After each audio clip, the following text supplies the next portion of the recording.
Hi hello నమస్తే, నేను మీ Kishan Gopal, Srilakshmi MyZone Kashibugga Palasa నుండి. ఈరోజు మీకోసం ఒక స్పెషల్ ఐటెం తీసుకొని వచ్చానండి. అదేంటంటారా, ఎల్ఈడి ప్రొజెక్టర్ అండి. మనం ఇంతవరకు ఎప్పుడు కూడా ఈ రేట్లో చూసుండమండి. మన దగ్గర స్పెషల్ రేట్లో తీసుకొచ్చాను. దీంతోపాటు type C cable, HDMI cable, ఒక రిమోట్, యూజర్ మాన్యువల్. దీని తాలూకు బిల్డ్ క్వాలిటీ చాలా ఎక్సలెంట్గా ఉందండి. మంచి మెటీరియల్తో యూజ్ చేశారండి.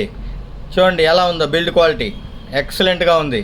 దీనికి మీరు హెచ్డిఎంఏ కేబుల్ కనెక్ట్ చేయొచ్చు, యూఎస్బితో కనెక్ట్ చేయొచ్చు, టైప్ సి ఛార్జింగ్ పెట్టుకోవచ్చు, నార్మల్గా ఇయర్ ఫోన్స్ కనెక్ట్ చేసుకొని వాల్యూమ్ని ఎంజాయ్ చేయొచ్చు. మీకోసం ఆన్ చేసి కూడా చూపిస్తున్నానండి, చూడండి. ఈ రేంజ్ వరకు కనెక్ట్ అవుతుందండి. మీకు తెలుసు కదా, మన దగ్గర సవక 899 రూపాయలు మాత్రమే.